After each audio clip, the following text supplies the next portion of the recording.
രണ്ടുപേരും കൂടി ഇന്നും എവിടെയോ യാത്ര പോവാണ്. എല്ലാ യാത്രയിലും കാണും എന്തെങ്കിലുമൊക്കെ സബ്ജക്റ്റ് ഡിസ്കസ് ചെയ്യാം.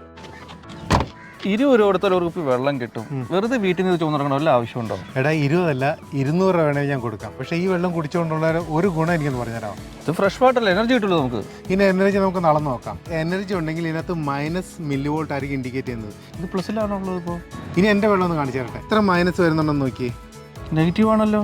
ഈ നെഗറ്റീവ് ചാർജ് ഇൻഡിക്കേറ്റ് ചെയ്യുന്ന തന്നെ വെള്ളത്തിൻ്റെ ലൈഫിനെയാണ്. ഇതൊരു ആൻറ്റി ഓക്സിഡൻറ്റ് ഏജൻറ്റായിട്ട് പ്രവർത്തിക്കുന്നത് മൂലം നമ്മുടെ ഫ്രീ റാഡിക്കൽസിനെ ബാലൻസ് ചെയ്യാനും അതുപോലെ ഓക്സിഡേഷൻ സ്ട്രെസ് കുറയ്ക്കാനും സഹായിക്കുന്നു. അപ്പോൾ ഇങ്ങനത്തെ ഒരു വെള്ളത്തിന് പകരം ഞാൻ ഇങ്ങനെ പഴയ വെള്ളം കുടിക്കേണ്ട ആവശ്യമുണ്ടോ? എന്തായാലും വെള്ളമല്ലേ, ഹൈഡ്രജൻ്റെ ഗുണം കാണുമല്ലോ. ഹൈഡ്രജൻ ഉണ്ടായിട്ട് കാര്യമില്ല, ആക്റ്റീവ് ഹൈഡ്രജൻ വേണം. അതെങ്ങനെ? ഈ വെള്ളത്തിനകത്ത് ആക്റ്റീവ് ഹൈഡ്രജൻ ഉണ്ടെന്നുണ്ടെങ്കിൽ ഈ ഡ്രോപ്പ് ഒഴിച്ചതിന് അതിൻ്റെ കളർ പിങ്ക് ആവും.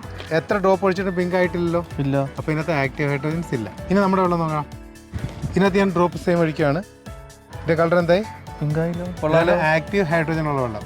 ക്ഷീണം അകറ്റാനും ഏജിങ് പ്രോസസ്സ് കുറയ്ക്കാനും ഇന്ന് ഏറ്റവും അഡ്വാൻസ്ഡ് ആയിട്ടുള്ള ടെക്നോളജിയാണ് ആക്റ്റീവ് ഹൈഡ്രജൻ. എന്തായാലും വെള്ളമല്ലേ, കുടിച്ചാൽ ദാഹം മാറുമല്ലോ. വയറ് നിറയുന്നതുകൊണ്ട് വയറിൻ്റെ ദാഹം മാത്രമേ തീരത്തുള്ളൂ. ഇത് ഞാൻ കാണിച്ചു തരാം. ഇതിൻ്റെ തേയില ഇരിപ്പുണ്ട്. നമ്മളിന്ന് സാധാരണ ഉപയോഗിക്കുന്ന വെള്ളത്തിൽ ധാരാളം കെമിക്കൽസ് അടങ്ങിയിരിക്കുന്നതാണ്. അതിൻ്റെ ക്ലസ്റ്റർ വളരെ വലുതായിരിക്കും.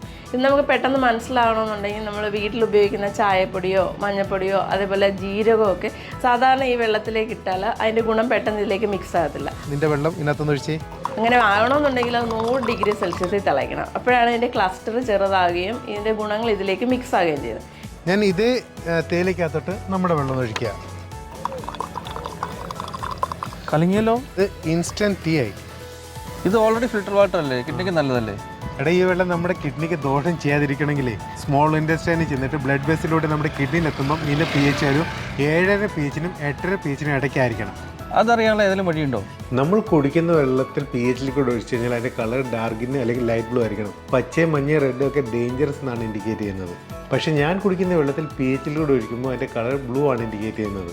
ഇങ്ങനത്തെ ഒരു വെള്ളം നമ്മുടെ ശരീരം ഉൾക്കൊള്ളണമെങ്കിൽ നമ്മുടെ കിഡ്നിക്ക് 10, 100, 1000 മടങ്ങ് എക്സ്ട്രാ പണിയെടുക്കേണ്ടി വരും. അവിടെയാണ് ഇതേപോലൊരു വെള്ളത്തിന് ഇമ്പോർട്ടൻസ് ഉണ്ടാകുന്നത്. അല്ല, ഏത് വെള്ളം കുടിച്ചാലും ശരി അഡ്ജസ്റ്റ് ചെയ്തോളൂ.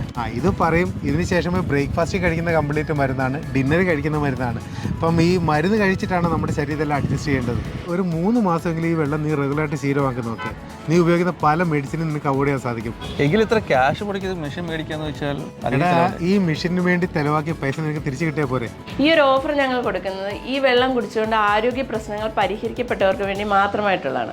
അവർക്ക് വേണമെങ്കിൽ ഈ എക്യുപ്മെൻറ്റ് വാങ്ങിയ പൈസ റീഫണ്ട് ചെയ്യാനുള്ള മാർഗവും ഞങ്ങൾ കാണിച്ചു കൊടുക്കുന്നുണ്ട്. ഇതുകൊണ്ട് യാതൊരു പ്രയോജനവും ലഭിക്കാത്തവർക്ക് ഈ എക്യുപ്മെൻറ്റ് തിരിച്ചെടുത്തുകൊണ്ട് ആ ഡീൽ അവിടെ ക്ലോസ് ചെയ്യുന്നതാണ്. കൂടുതൽ അറിയാനായി ഞങ്ങളെ കോൺടാക്ട് ചെയ്യും.